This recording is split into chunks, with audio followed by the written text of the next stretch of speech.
Hola, buenas noches, compañeros. Yo soy la doctora Natividad Briceño Martínez, residente de segundo año de hematología. El día de hoy les voy a platicar o vamos a revisar el tema de selección y evaluación de paciente y donador para el trasplante de células progenitoras hematopoyéticas. Les hablaré sobre también las escalas de riesgo y una descripción de la elegibilidad. Mi coordinador fue la doctora Marta González. Bueno, vamos a empezar a hablar con la evaluación de candidatos y los factores de riesgo para el trasplante de células progenitoras hematopoyéticas. Dentro de toda esta evaluación y el análisis de los factores de riesgo que más adelante voy a mencionar, bueno, hay que establecer 4 aspectos fundamentales para nosotros realizar esta evaluación de los candidatos. Primero, que el paciente tenga la indicación del trasplante de células progenitoras hematopoyéticas. Después, informar adecuadamente al paciente sobre este proceso. Comentarle que, bueno, este es una modalidad de tratamiento que potencialmente puede ser curativo y que, bueno, después del trasplante también vienen otras complicaciones o bien persistencia o recurrencia de la propia enfermedad que el paciente también tiene que conocer. Y bueno, también es elegir al mejor donante para llevar un adecuado acondicionamiento y bueno, una disminución de algunas complicaciones que puedan surgir. Y bueno, evaluar después los resultados del trasplante. En la primera visita que se va a tener con el paciente, bueno, hay que realizar un examen médico exhaustivo, tanto de todas esas antecedentes personales y bien de un examen físico. También es importante reevaluar la tipificación del HLA, tanto del paciente como de los potenciales donadores. Igual, como ya les había mencionado, esa información sobre todas las opciones terapéuticas que tiene el paciente acerca de su enfermedad, en qué consiste este trasplante de las células progenitoras hematopoyéticas, así como también sus posibles complicaciones. Posteriormente, bueno, si el paciente acepta esta modalidad de tratamiento, programar una evaluación sobre el estado actual de su enfermedad, así como programar diferentes consultas con el odontólogo, con banco de sangre, con las diferentes especialidades que nosotros nos vamos a apoyar para realizar esta elegibilidad. Y bueno, también muy importante la firma del consentimiento informado de que el paciente acepta este trasplante de células progenitoras hematopoyéticas. Hablando un poco más a fondo del historial médico, ya muchas veces hemos realizado esta como una historia clínica. Es importante recopilar información sobre los antecedentes personales patológicos, qué enfermedades actuales tiene el paciente o enfermedades tiene ahorita, también sobre los datos importantes de la enfermedad actual, como cuándo comenzó, cómo comenzó, todo el padecimiento actual de la enfermedad, cómo fue diagnosticado, qué tratamiento ha recibido. Por ejemplo, ahorita que nosotros vemos mucho las leucemias mieloides agudas, con cuánto se detectó de leucocitos, por decir un ejemplo, qué terapia recibió de tratamiento, qué quimioterapia, tuvo respuesta, no tuvo respuesta, tuvo falla a la inducción o tuvo una recaída, cuántas consolidaciones se le dieron, ya está en fase de mantenimiento, bueno, todos esos aspectos de la enfermedad, si tuvo alguna complicación durante ese tratamiento que se le dio y bueno, el resultado de estos tratamientos. Así también como las transfusiones previas, si el paciente también cuenta con una red de apoyo familiar y aspectos sociales también como tabaquismo, alcoholismo y aspectos étnicos y culturales. Bueno, también hacemos o se hace una visita, una consulta precosecha en donde es muy importante evaluar todos los resultados de los exámenes que más adelante les voy a mencionar, brindar igual información completa, como ya les había mencionado, de todo este procedimiento, así como también evaluar los accesos venosos. Es muy importante que el paciente tenga una vena accesible y bueno, en caso de que no, se debe de programar un acceso venoso central. Y bueno, ya la última visita antes de que el paciente sea ingresado, bueno, preguntar alguna información adicional, ver que tengamos toda esta información completa del paciente, tener ya ahora sí que un programado todo el tratamiento que se le va a dar. Como ya habíamos visto, igual que ya el paciente tenga este acceso venoso central disponible o periférico, dependiendo del caso. Y bueno, que en caso de que sea un trasplante halogénico, confirmar tanto la evaluación que del donante sea correcta y que no exista alguna contraindicación. ¿Cuáles van a ser estas exploraciones complementarias que también se conoce como elegibilidad? El fin de esta elegibilidad es detectar que el paciente no presente por ahí alguna infección que nos pueda contraindicar o alguna enfermedad que nos pueda contraindicar el trasplante. Todos estos estudios deben realizarse dentro de los 30 días previos al procedimiento. Y bueno, también se tiene que llevar una evaluación actual de la enfermedad, que esta no se recomienda que sea con tanto tiempo de anticipación, sino de 7 a 15 días. Dentro de todos estos laboratorios vamos a tener una bioquímica completa, tanto el tipo de sangre como el RH, y bueno, si hay presencia de anticuerpos irregulares, serología para virus de Epstein-Barr, citomegalovirus, herpes simplex, toxoplasma, así como también para los antígenos de superficie de virus de la hepatitis C, hepatitis B y VIH. También se le solicita radiografía de tórax, pruebas de función respiratoria, incluyendo FEBI y la capacidad de difusión pulmonar de monóxido de carbono. Y bueno, para evaluar la funcionalidad cardíaca se realiza un ecocardiograma y un electrocardiograma igual para medir la FEBI. Dentro de la evaluación de esta o de la reevaluación más bien de la enfermedad actual que presenta el paciente, está indicado, por ejemplo, en nuestros casos, que nuestros pacientes tienen enfermedades eh, hematológicas, la aspiración y biopsia de médula ósea, así como también una tomografía, o bien si se puede, o si tenemos acceso a un PET, bueno, sería también lo indicado principalmente en pacientes con linfoma, y el aspirado y la biopsia de médula para evaluar más que nada el compromiso. También está recomendado una punción lumbar para evaluar si hay algún compromiso meningio, por ejemplo, en las leucemias. Entonces, más que nada esta situación.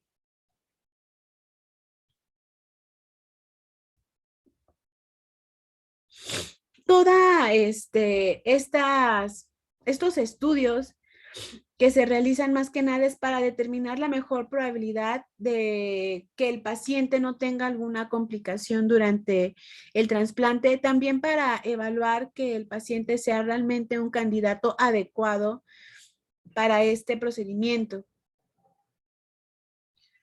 También nosotros tenemos diferentes tipos de escalas que nos puede hablar acerca de los factores de riesgo o las escalas también bueno, todas estas escalas nos van a servir más que nada para establecer un riesgo al paciente acerca ya sea de su sobrevida global o bien el riesgo de mortalidad relacionada al tratamiento. Dentro de esta evaluación de riesgos vamos a tener los riesgos individuales.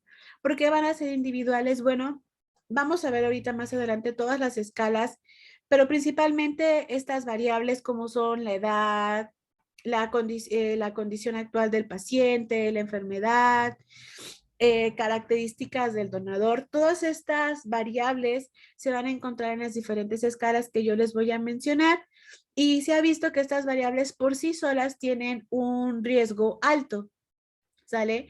En estos casos como la edad, un riesgo alto se consideraría un paciente pues mayor de 60 años. En el caso del índice de Karnofsky. Bueno, este es un índice que es muy empleado en nuestro medio y más que nada es para evaluar el estado general de salud y la calidad de vida que tiene el paciente, también hasta para realizar sus propias actividades. Por lo que en este caso, si el paciente presenta una puntuación menor al 80%, ya se considera de alto riesgo, ya que los pacientes que tengan menor del 80% son pacientes que no pueden realizar por sí solos actividades. También en el caso hablando de la enfermedad, bueno, pacientes que no se encuentren en remisión. En el caso de la compatibilidad del HLA, pacientes que no sean compatibles, serología de citomegalovirus que sea diferente al del donador, o bien que el donador también tenga mayor de 35 o hasta 40 años, se consideran factores de riesgo altos. Dentro de todas estas escalas de evaluación de riesgo, hay muchos modelos. Dentro de estos, los más utilizados va a ser el Grupo Europeo para el Trasplante de Sangre y Médula Ósea, así como también el Índice de Comorbilidad Específico del Trasplante de las Células Hematopoyéticas. Desgraciadamente, o bueno, desafortunadamente, todos estos modelos tienen una capacidad predictiva realmente baja y de los que les voy a mencionar, ninguno destaca más que el resto. Voy a hablarles principalmente de tres. Hay un cuarto que se conoce como evaluación previa al trasplante de mortalidad, perdón, evaluación previa de trasplante, ajá, que también se conoce como PAM. Este realmente no lo voy a mencionar porque no ha sido validado. Él combina tres, bueno, combina varias variables. Dentro de ellas está la edad, el riesgo de la enfermedad, la creatinina, ALT y el tipo del donante, y nos sirve para evaluar la mortalidad a los 2 años. Bueno, primero vamos a tener al índice de riesgo de la enfermedad. Este es un índice que nos va a clasificar a la enfermedad en 4 grupos y nos va a anticipar la supervivencia global a 4 años. Dentro de esto lo vamos a dividir en las enfermedades, en el estadio donde se encuentre la enfermedad. Y en este caso, estas variables las vamos a dividir tanto en riesgo bajo, intermedio y alto. Dentro de las enfermedades que las vamos a catalogar como riesgo bajo va a ser la leucemia mieloide aguda con una citogenética, perdón, favorable, una leucemia linfocítica crónica, leucemia mieloide crónica o bien un linfoma de no Hodgkin indolente de células B. Y bueno, ya para nosotros, dependiendo del estadio de la enfermedad, para catalogarlo como riesgo alto o bajo, va a ser dependiendo de la respuesta, si el paciente se encuentra en remisión completa o en respuesta parcial. Los pacientes que tengan ya yéndonos a la forma en que nosotros vamos a comprender este índice de riesgo, bueno, lo vamos a dividir tanto en riesgo alto por enfermedad, riesgo alto por enfermedad, perdón, por estadio y bien un riesgo en general. Si el paciente presenta una escala de riesgo de enfermedad y de estadio bajo, su riesgo general va a ser bajo, otorgándole una supervivencia global a 4 años de hasta un 64 o hasta 70%. Si el paciente presenta una escala en la enfermedad de riesgo bajo, pero tiene un riesgo en el estadio donde se encuentra la enfermedad alto, o al revés, cuando el estadio de la enfermedad se encuentre bajo y bien la enfermedad se encuentre en un riesgo intermedio, el riesgo general va a ser intermedio, otorgándole una supervivencia global a 4 años del 46%. Acerca de la evaluación de riesgo del Grupo Europeo para el Trasplante de Médula Ósea, este es una escala donde vamos a evaluar tanto la edad como el estatus de la enfermedad, el intervalo del diagnóstico con el trasplante, las características del donador. Y así nos va a dar nos va a predecir una mortalidad relacionada al tratamiento y una supervivencia global a 5 años después de haber realizado el trasplante. Acá vamos a su izquierda, vamos a ver las características de la tabla y vamos a otorgar diferentes puntos que va a ir del 0 al 2 para así establecer o se van a sumar todos los puntos y en la tabla de la derecha, yo una vez sumando todos los puntos, vamos a dividir las dos tablas. Una, la mortalidad relacionada al tratamiento y la otra relacionada a la supervivencia global a 5 años. Si vemos cuanto menor es menores puntos tenga el paciente, mayor porcentaje, perdón, mientras menos puntos tenga en el caso de la mortalidad relacionada al tratamiento, pues va a ser mucho mejor. En comparación que a cuantos más puntos tenga, bueno, se va a relacionar, va a tener una tasa aumentada de mortalidad relacionada al tratamiento. En el caso de la supervivencia global, cuantos mayores puntos tenga el paciente, bueno, se va a relacionar a una supervivencia global a 5 años, pues más baja que los pacientes que tengan menores puntos. Y bueno, también se va a dividir dependiendo de cada enfermedad. En este caso se va a evaluar por enfermedad. En el caso de la leucemia mieloide aguda, leucemia linfocítica aguda, leucemia mieloide crónica, anemia plástica, síndrome mielodisplásico y linfoma no Hodgkin.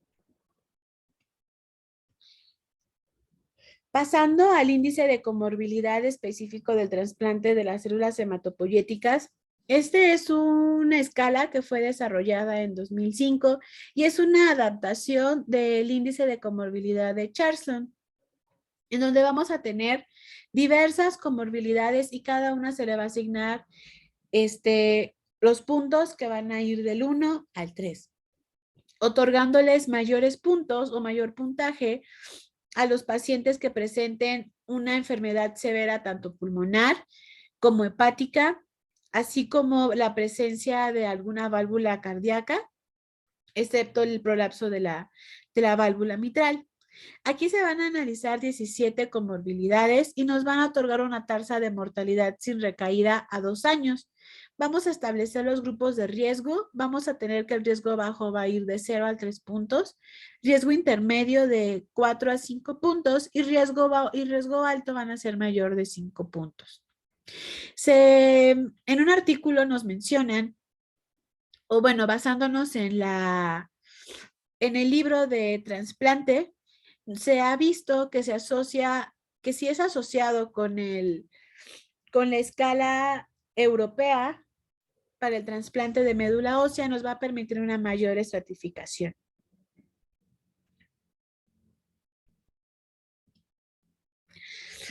Bueno, y ahora cómo vamos a aplicar todas estas escalas a nuestro paciente. Bueno, vamos a tener contraindicaciones relativas del trasplante.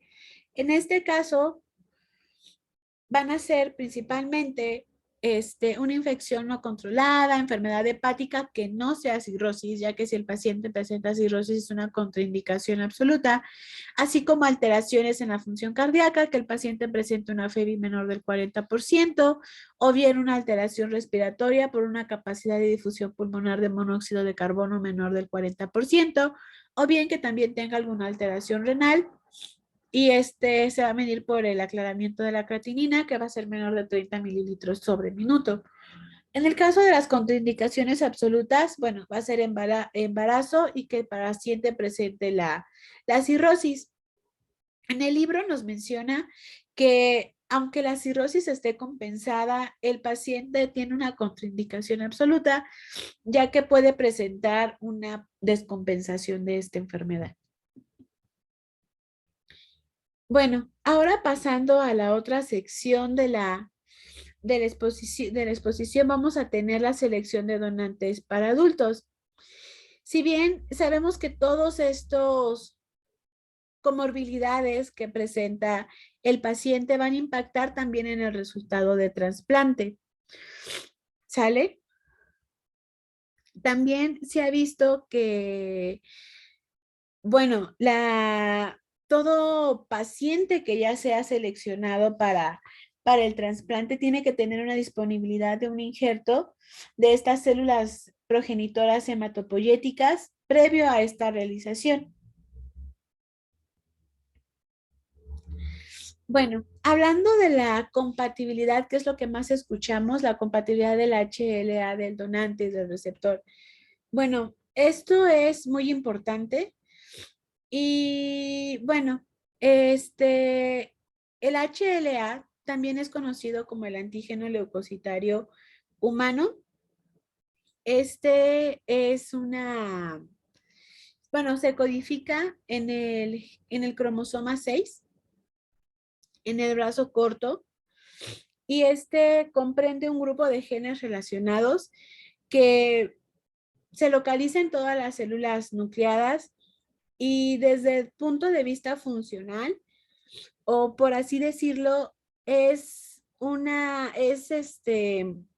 cómo lo digo, todas estas moléculas van a participar en una respuesta inmune y van a presentar a los antígenos, a los linfocitos T. Por lo tanto, estos marcadores de las células nos van a conferir como tal una identidad y que va a ser reconocida por el sistema inmune.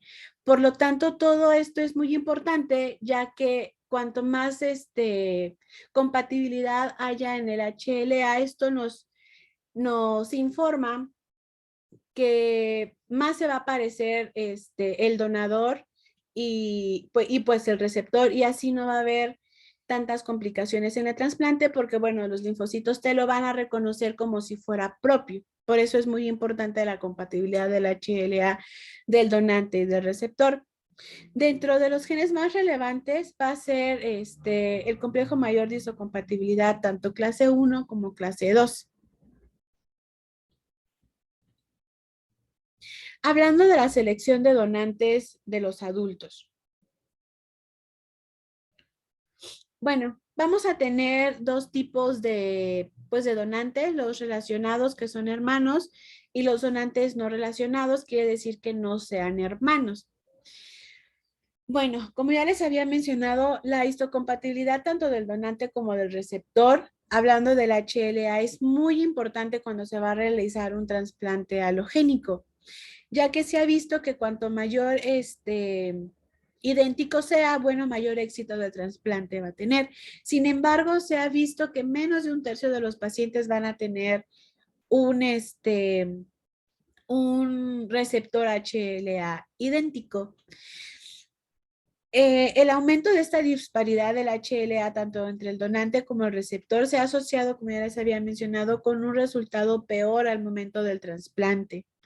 También se ha asociado una disminución global de la supervivencia por el aumento principalmente de lo que ya les había mencionado, que era la tasa de mortalidad sin recaída. Ay, no se logra ver aquí bien en la pantalla, pero el rol de todas, aparte de nosotros valorar el HLA, también tenemos otros diferentes factores que también nos van a hablar acerca del éxito que nosotros podemos tener. En este caso, la edad se ha visto que sí impacta, principalmente cuando el donador es 10 años más joven, ya que se ha visto que la supervivencia aumenta hasta en un 3% o les va mejor. Ajá, es mayor en un 3%. También tenemos que buscar el emparejamiento del estado serológico tanto del receptor como del paciente en el caso del citomegalovirus. Nos hablan acerca de la discordancia sexual, en este caso principalmente de los donantes mujeres y los receptores hombres. Sin embargo, los diferentes estudios realizados es controvertido, ya que los estudios principalmente fueron realizados en hombres y no en mujeres. Otro punto importante va a ser esta compatibilidad en el grupo sanguíneo ABO. Si bien sabemos que esta herencia de antígenos de los grupos ABO son independientes de los antígenos del complejo mayor distocompatibilidad. Sin embargo, se ha visto que como tal, esta incompatibilidad del sistema o del grupo ABO no excluye completamente el trasplante halogénico. Eso quiere decir que si su donador es O y la paciente es A, no es como tal una contraindicación.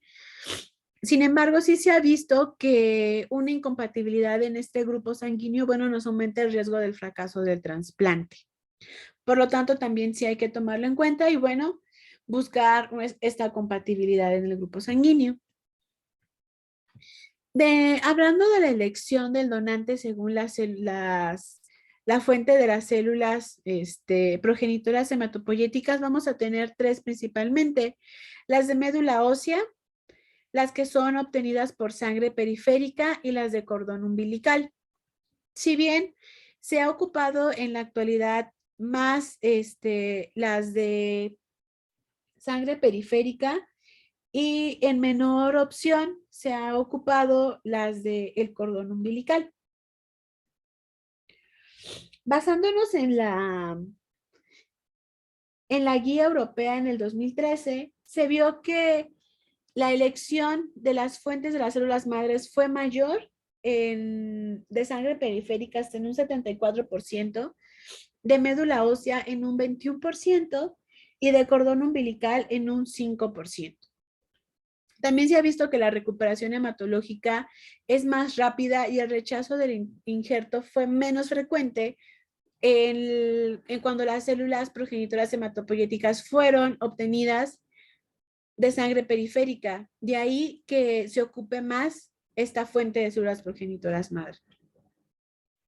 Perdón, estas células progenitoras hematopoyéticas. Bueno, también se ha visto que se ocupan también este tipo de trasplante para enfermedades no malignas, ¿sale?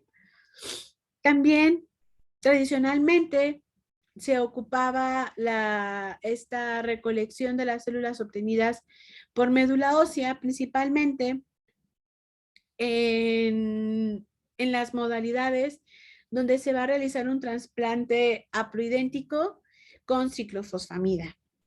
El uso de los trasplantes o de los injertos umbilicales realmente no se ocupan tanto porque estos tienen un límite en las células progenitoras hematopoyéticas.